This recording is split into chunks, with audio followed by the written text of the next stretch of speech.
Fala galera, aqui é o Gustavo e aproveitando aqui a semana da Bye Week dos Broncos, vamos ter uma análise dos setores especial para você aí, nosso apoiador, ou você que acompanha o nosso trabalho aí nas nossas redes sociais.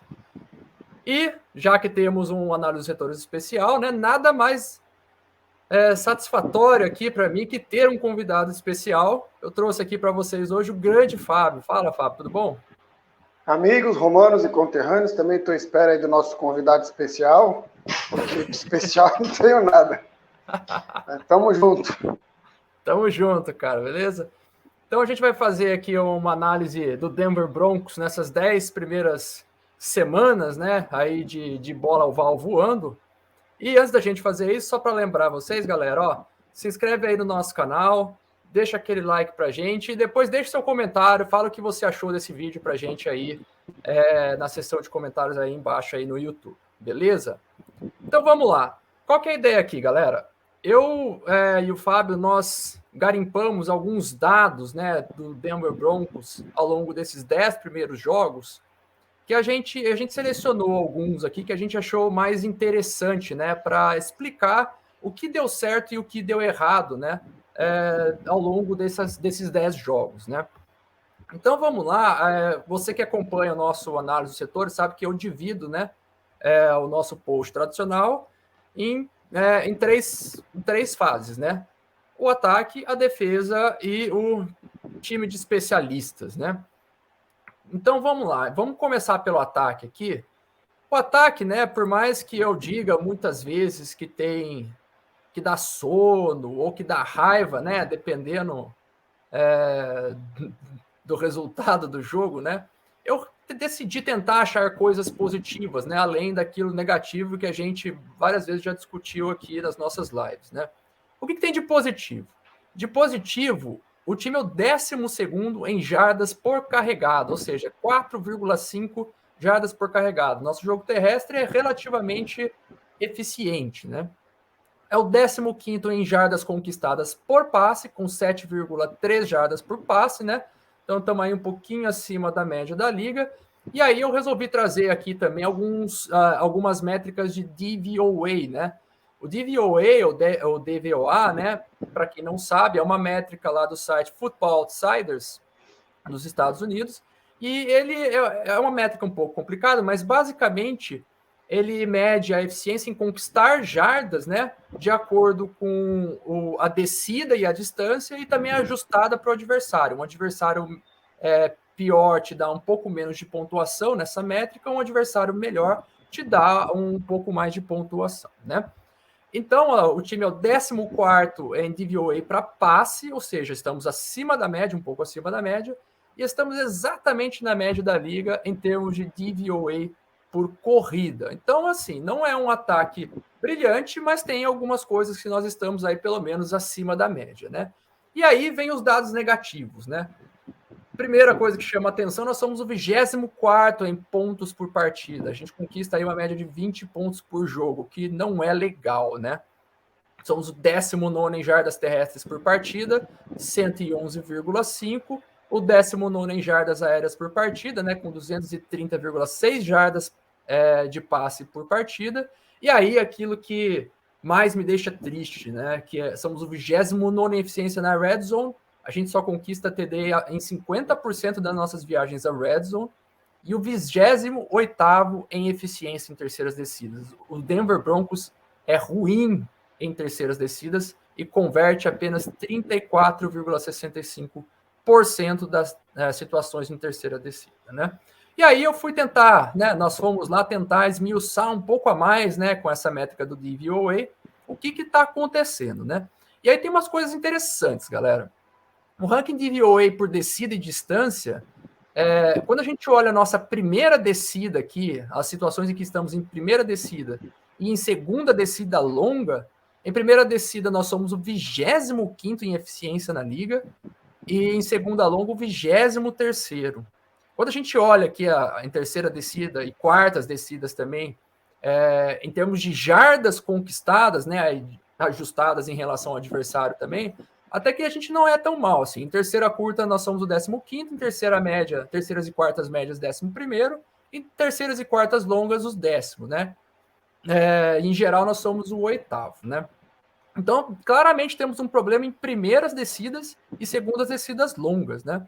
E aí, quando a gente olha em termos de corrida e passe nesses downs, né, nessas descidas, também aqui na métrica de VOA, em primeira descida, quando a gente passa, nós somos o 11º, e quando a gente corre, né, nós somos o 27º, ou seja, correndo em primeira descida, o Denver Broncos é tenebroso. Aí você pode ver que esse é o grande problema. Como a gente precisa conquistar mais jardas, né? A gente não conquista aquelas jardas desejadas na primeira descida. Por mais que a gente não seja tão mal em segunda e terceira, né? A gente é o 16º passando e 9º correndo em segunda descida, e 11º passando e primeiro da liga correndo em terceiras e quartas descidas. Então, Fábio, a gente vê aí por esses números, né, que o grande problema estrutural desse ataque parece ser as corridas em primeira descida, né? Parece que é isso que atrapalha toda a eficiência nossa nas terceiras descidas depois. Nós não conquistamos essas jardas em primeira descida, sofremos para conquistar elas em segunda, e aí a gente acaba ficando em terceiras descidas longas, né? O grande problema estrutural desse ataque é a corrida em primeira descida, por esses problemas em primeiro e segundo down que a gente está aí fracassando aí nessas terceiras descidas. O que você acha? Eu acho assim, é bem gratificante ver aqueles dados positivos que a gente trouxe no primeiro slide. Quando a gente olha a partida, a gente não tem essa noção que a gente não está tão mal assim no sentido de caminhar o campo. Então a gente consegue avançar acima da média com a bola, só que na hora de concluir os drives, né, como na red zone, ou para pontuar que seja, né, contando field goals, a gente não consegue ter sucesso nessa finalização dos drives. E aí quando a gente vem para o segundo slide, que a gente tem a divisão todinha dos downs, fica ainda mais esquisito, porque a gente vê que a gente não consegue correr na primeira descida, e a impressão que a gente tem assistindo o jogo é que a gente até consegue ir na primeira descida, e que o problema era o segundo down, mas não era. E aí me levanta assim a hipótese de que esse time ele é pouco previsível e um pouco mal treinado, porque no primeiro down é quando a defesa vem preparada para parar a sua corrida. Geralmente os times correm em primeiro down, e o Broncos não é diferente. Então a defesa vem com a sua base para parar corridas, e contra a gente está conseguindo, porque nós somos o quinto pior, né? 27º melhor, mais conhecido como o quinto pior. Só que, curiosamente, nós somos o 11º em passe. Então, por que o Shurmur não começar a... Lógico, ele não vai começar a mandar passe em todos os primeiros downs, mas por que ele não começar a fazer um slide nessa barra entre passe e corrida, um pouco mais para o passe? Chama quick game, chama screen, chama conceitos mais curtos de desenvolvimento com dropback do QB mais curtos, e pega a defesa de calça curta, porque eles vão estar preparados para parar a nossa corrida. Nós somos um time que corre no primeiro down, então vai ter um fator surpresa. Eu não entendo por que essa teimosia em ficar presos nessa corrida em primeiro down. E isso gera todos os problemas que você mencionou, porque a gente não consegue correr tão bem no primeiro down, que resulta numa segunda e longa. Aí, ou ele corre nessa segunda e longa, ou ele faz passe. Quando ele faz passe, é aqueles bem curtinhos, que não vão também conseguir o first down, ou shots. Os shots têm o problema, que a maioria deles é incompleto e colocam a gente numa terceira e longa, ou seja, repete o down anterior, só que aí com mais a defesa jogando passe. Porque se você já na segunda e longa você já fez o passe, na terceira e longa vai ser mais passe ainda. Ou então a gente tem umas corridas também que parece que não vão a lugar nenhum e que também resultam numa terceira e longa. Então é muito esquisito esses números que o Shurmur coloca. E eu acho que tudo começa nesse primeiro down previsível de uma corrida que não entra. E assim, você tocou num ponto interessante do quick game, né? Que eu insisto algumas vezes, né? O quick game, ele é o forte do Ted Bridgewater também. Então, por que não usar mais isso no primeiro down, né, nas primeiras descidas, justamente para minimizar o número de jardas que a gente precisa em segunda e terceiras descidas e tentar tornar esse ataque um pouco mais eficiente. Inclusive, ele fez um pouco disso nos primeiros jogos, partiram de formações de personnel 12, personnel 13, né, com 2, 3 tight ends, e depois parou. Eu não sei o porquê que o nosso coordenador ofensivo tomou essa decisão. E por falar em coordenador ofensivo, tem uma outra coisa que esses dados também mostram, que é a nossa baixa eficiência na red zone, que você tocou nesse assunto também, né? Eu insisto nisso. Isso não é novo do Pat Shurmur. O Pat Shurmur, os ataques do Pat Shurmur têm esse problema que eu me lembro desde os Vikings, né? Na época lá que o Case Keenum, né? Que teve aquela temporada fantástica lá dos Vikings, e também em Nova York, né? No New York Giants. E ele trouxe esse problema de novo para a gente aqui, dessa vez, quer dizer, para o Denver Broncos. Então, essa ineficiência na red zone, ela já acompanha aí o Pat Shurmur há algum tempo, né? Não é novo isso. E aí eu pergunto para você, Fábio, você acha que isso é de fato uma marca do Pat Shurmur, os ataques, ele de fato tem esse problema, ou o problema, no caso dos Broncos, né, esquecer um pouco o passado dele, é falta de execução por parte dos jogadores? O que você acha que, ou é uma combinação dos dois também? Qual que é a sua opinião sobre isso? Eu acho que é um casamento muito ruim, porque o Broncos, historicamente, tem essa dificuldade na red zone, como a NFL toda tem também. Não adianta a gente ficar achando que, nossa, os Broncos são uma tragédia. É difícil você jogar na red zone, porque o campo é curto, então você tem que espalhar a defesa horizontalmente, porque verticalmente você não tem esse espaço. E a gente não consegue fazer isso, a NFL não consegue isso, e o Pat Shurmur também não consegue isso. Só que no nosso caso, a gente tem jogadores excelentes para fazer isso, que são o Tim Patrick, que é um alvo sensacional, excelente, eu ia falar, misturei excelente com sensacional, mas ele é as duas coisas, e ele pega bolas lá em cima, tanto quanto o Courtland Sutton, e você tem também o Noah Fant, ou seja, você tem 3 alvos grandes e que vão buscar aquela bola lá no segundo andar, aquele fade saindo pela sideline, e ainda assim a gente não consegue espalhar essa defesa. O nosso cara de confiança, vamos dizer, na red zone tem sido Kendall Hinton. Pô, assim é complicado. E corrida também nessa red zone é algo que a gente também funciona, mas que a gente precisava melhorar. Tentar tornar a chamada menos previsível, misturando corridas e abusando desses alvos, desses 3 alvos, né, grandes e bons em red zone que a gente tem, que espalham o campo horizontalmente. Porque os conceitos, a gente vê na chamada, ele chama stick, ele chama bootlegs, waggles, que vão tentar tirar a defesa ali do seu centro e tentar entrar, mas não está funcionando. E aí, cara, eu acho que realmente é um casamento ruim, porque é uma dificuldade geral da liga, uma dificuldade do nosso time desde Peyton Manning e uma dificuldade do Shurmur. Aí é que a gente cobra um pouco, acho que o head coach chegar e falar, cara, não tá funcionando, vamos tentar achar soluções. Eu não sei se o Vic Fangio faz ou fez isso e não consegue, ou se ele nem faz isso. Isso não temos como saber, né? Eu não gosto dele, mas... Não, eu costumo comentar isso também, né? Na parte defensiva, a gente vê mais mudanças ou mudanças mais rápidas do que no ataque. O ataque, as mudanças, elas demoram para vir. Em geral, ajustes no meio do jogo são mínimos, e eu acho que isso atrapalha um pouco também, né? Parece que é uma insistência em alguns conceitos que se repetem até que chega um ponto, eu não sei se é o Vic Fangio que fala ou o nosso querido Pat Shurmur que se toca, e aí é que as mudanças vêm, né? Mas é isso, Fábio. Então, esse foi a nossa parte sobre o ataque, né? A gente mostrou aí algumas virtudes e os problemas que esse ataque tem com alguns dados, e agora a gente vai para a defesa, né? Defesa do nosso, comandada por Ed Donatel e nosso querido Vic Fangio, aí, do qual o nosso querido Fábio é fã, né? Vamos lá.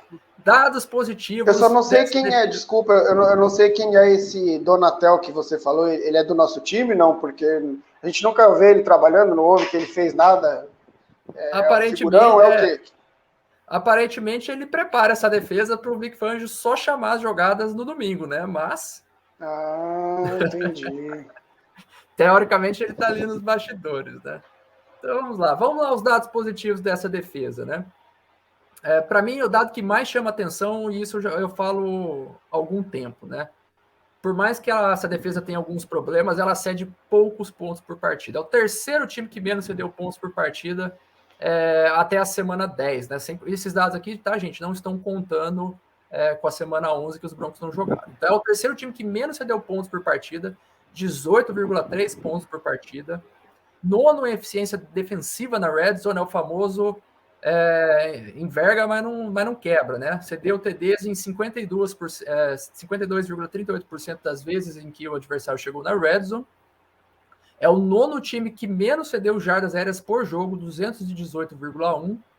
E aí o 14º time que menos cedeu jardas terrestres por jogo, 110,1 jardas terrestres por jogo, né? E é um time, né, que por mais que às vezes a gente reclame de pressão, ele tem o 8º sack rate, né, a taxa de sacks em um jogo, né? Ou melhor, desculpa, por snap, né? Os Broncos conseguem sacks, né, em 6,9% dos snaps. Então parece tudo muito bom olhando esses dados, né? Mas a gente sabe que essa defesa tem alguns problemas, né? Então vamos de novo tentar esmiuçar mais esses dados, né? E vamos para os pontos negativos, né? Os dados negativos. E aí é o seguinte: o grande problema que a gente vê com essa defesa dos Broncos é defendendo o jogo corrido. Por quê? Porque é o 23º time que mais cede jardas por carregada. 4,55 jardas que o adversário consegue, em média, quando ele corre contra a defesa dos Broncos. E apenas o 30º Stuffed Runs.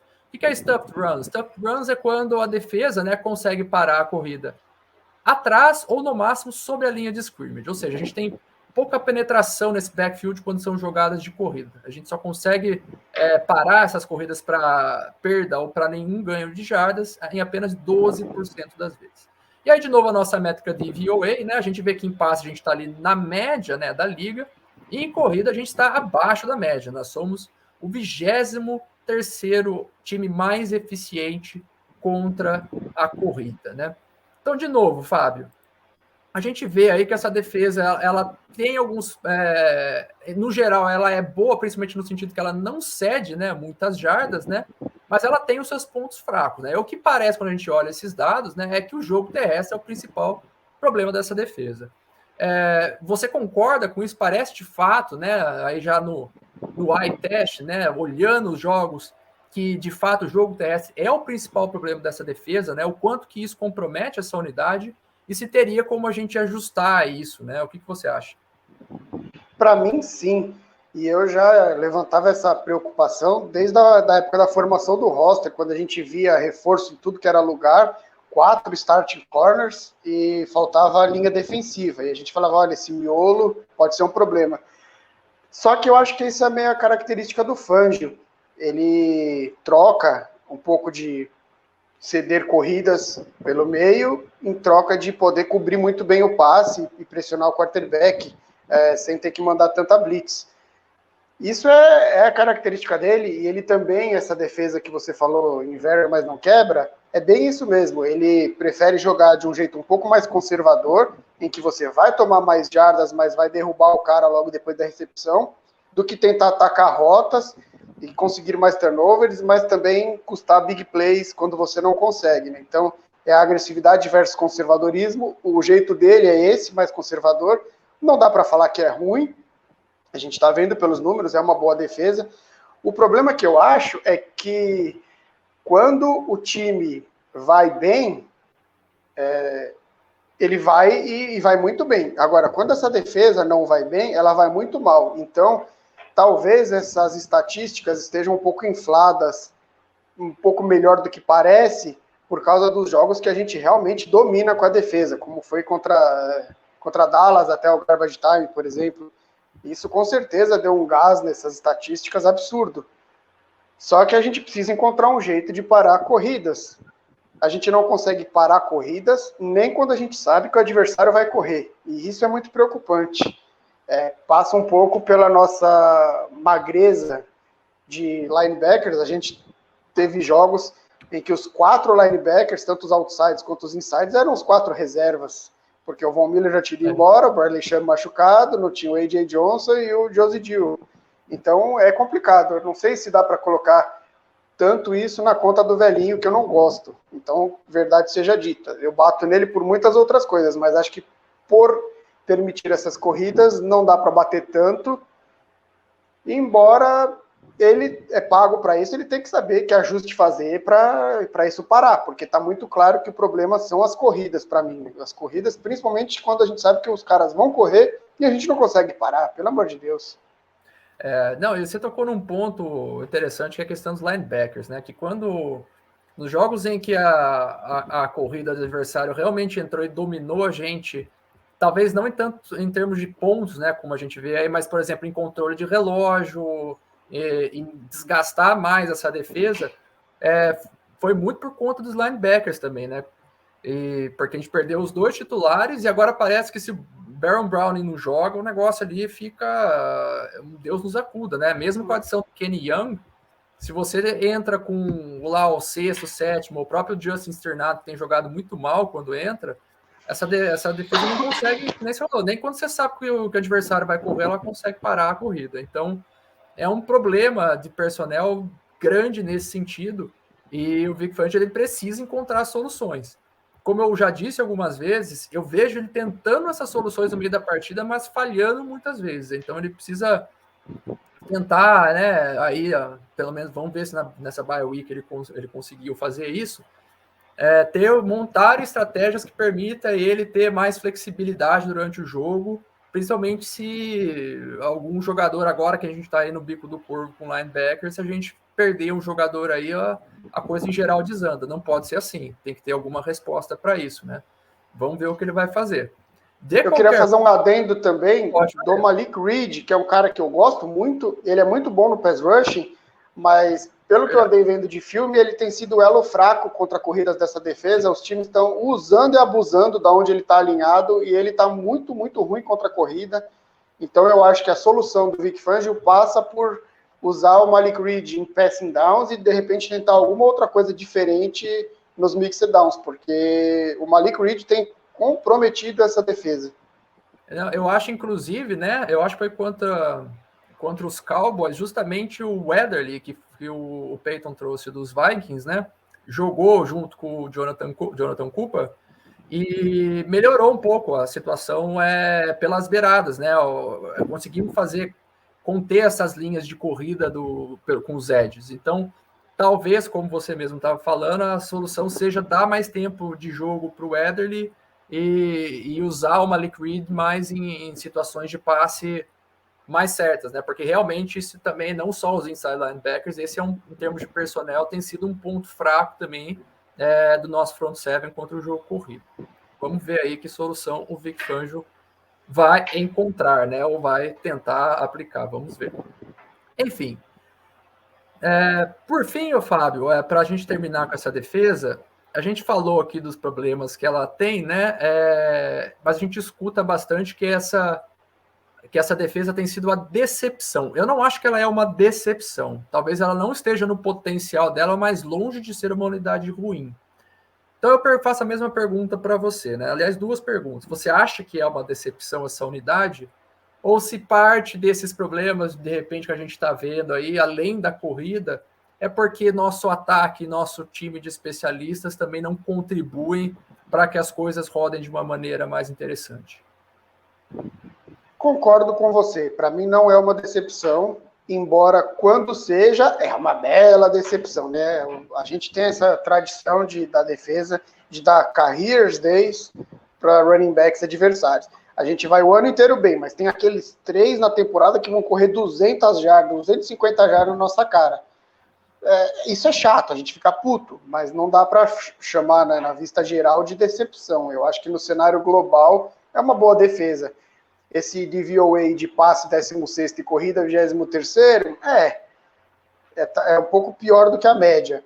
Só que se a gente vê o slide anterior, a nossa eficiência, né, principalmente evitando pontos, então eu acho que é uma defesa boa e que não decepciona de forma alguma. Com certeza ela é influenciada pelo ataque. Quando a gente consegue pelo menos igualar o tempo de posse de bola do que o adversário, essa defesa vai bem. Obviamente, quando a gente domina, essa defesa domina. Mas quando a gente não consegue ficar com o ataque em campo, quando o Ted não está bem, como foi no último jogo, aí essa defesa não aguenta, mas vem aquela pergunta, né? Que defesa aguenta na NFL? Olha os Pittsburgh Steelers com aquela baita defesa, mas quando o Big Ben tá mal, não tem o que fazer, a defesa cansa. Você compete por 2, 3 quartos, mas não aguenta. Então eu não acho que seja uma decepção, não. Pelo contrário, eu gosto dessa defesa. Não é o meu modelo de defesa, mas o resultado que ela apresenta para mim é bom. Eu acho que isso, no mínimo bom, o resultado né? Às vezes tem, como você disse, tem jogo aí que tem um meltdown, né? Parece que dá um branco na defesa e aí as coisas não funcionam mesmo, mas no geral é uma unidade bastante sólida, na minha opinião. E aí, né, por último, o nosso time de especialistas, né? Que eu algum tempo venho criticando bastante, acho que com razão, porque é merecido, né? E eu poderia colocar aqui vários dados, retorno de punch, não sei o quê, mas, sinceramente, eu já estou tão cansado dessa unidade que eu trago apenas um dado para vocês, meus jovens. Em DVOA, ou seja, nossa eficiência aí, do nosso time de especialistas, nós somos a 30ª unidade da NFL. O 30º time de especialistas da NFL, ou seja, de trás para frente, né, o terceiro pior, né? Eu esqueci quem que é o pior, mas atrás da gente tem os Chargers na nossa divisão também. Mas, de qualquer forma, é uma coisa horrenda o que esse time de especialistas produz, e ser o 30º da liga nada mais do que reflete isso. Todo jogo tem retorno de punch. O retorno de punch é para TD ou para ganho de 50 jardas, field goal bloqueado, punch bloqueado, fumbles, coisas. É incrível, cara. É uma pataquada por semana, com exceção do jogo contra o Washington, que essa unidade ajudou nós a vencer a partida, né? Mas, no geral, ela só entrega a paçoca, né? E eu acho que o tempo de Tom McMahon em Denver se foi faz tempo. Ele está fazendo hora extra em Denver, né? Então, Fábio, o que você acha, né, desse time de especialistas, nossos special teams? Os nossos desespecialistas, nós só somos o terceiro pior porque a gente tem o mérito do Shelby Harris ser um baita bloqueador pelo meio, uma força pelo meio, e já bloqueou 2 ou 3 field goals na temporada. Se não fosse isso, contando, você imagina se a gente não seria o segundo pior ou talvez o pior. Não tem explicação. Vou trazer o conhecimento do Brian agora. Quando a sua unidade está fazendo bosta, seu jogador está fazendo bosta, tem 2 possibilidades. Ou ele não sabe o que ele tem que fazer, ou ele não se importa com o que ele tem que fazer. E aí, se ele não sabe o que ele tem que fazer, a culpa é do coach, que não sabe ensinar o que ele tem que fazer. E se ele não se importa, se ele sabe, mas ele não se importa com o que ele tem que fazer e por isso ele não faz, a culpa é do coach que põe ele lá para jogar.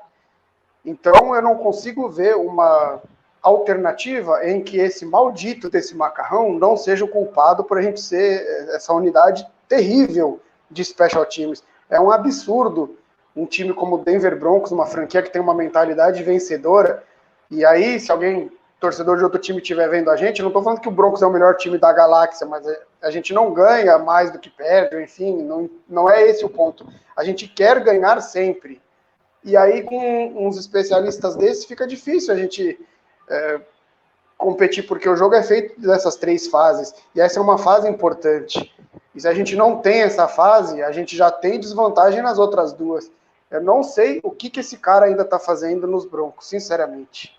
Eu não sei. E assim, né, com a divisão competitiva desse jeito, com a conferência competitiva desse jeito, os jogos vão ser sempre apertados. E qualquer erro, qualquer mínimo erro pode custar uma partida. E do jeito que esses caras jogam, é quase que garantia de que vai acontecer alguma coisa que a defesa ou que o ataque vão ter que superar, né? Então, realmente é uma unidade comprometedora. Eu acho que esse é um ponto importante. Ela compromete partidas do Denver Broncos. E espero que seja o último ano de Tom McMahon em Denver, né? Bem, pessoal, muito obrigado, Fábio. Agradeço aí, cara, pela sua participação. Espero fazer nesse formato mais vezes com você e espero que você compareça aí, cara. Muito obrigado.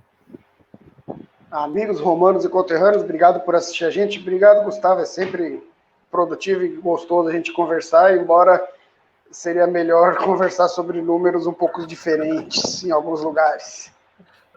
Dias melhores virão, né? E é isso, pessoal. Muito obrigado por você que acompanhou a gente até aqui, né? Acompanhe a gente nas nossas redes sociais, né? O Mile High Brasil está aqui no YouTube, nosso canal no YouTube, no Instagram, no Twitter e no Facebook. Então, aí, se você também gosta do nosso trabalho, né? Você pode dar aquela força para a gente lá no Apoia-se, né? No www.apoia.se/Mile High Brasil, ou então você pode aí escanear esse QR Code que está na sua tela. Então é isso, pessoal. Muito obrigado por acompanhar a gente aqui. Acompanhe o Mile High Brasil nas redes sociais e até a próxima. Fui!